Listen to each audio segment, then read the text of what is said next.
সকলকে রাম রাম, হর হর মহাদেব।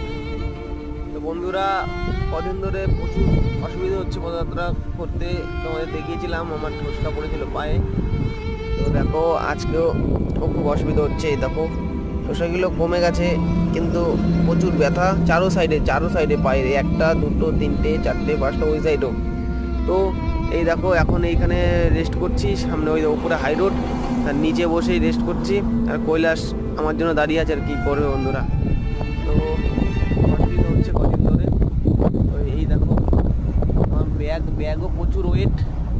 ব্যাগও এখন আগে ছিল 14 কিলো, এখন মোটামুটি 17 থেকে 18 কিলো। তো বন্ধুরা, এইভাবেই তোমাদের ভালোবাসা নিয়ে, ভগবানের কৃপা আশীর্বাদ নিয়ে এগিয়ে চলেছি। বন্ধুরা, তোমরা আমার সাথ দাও, আর আমি এভাবে যাতে এগিয়ে যেতে থাকি। প্রেম থেকে বলে যাও, হর হর মহাদেব।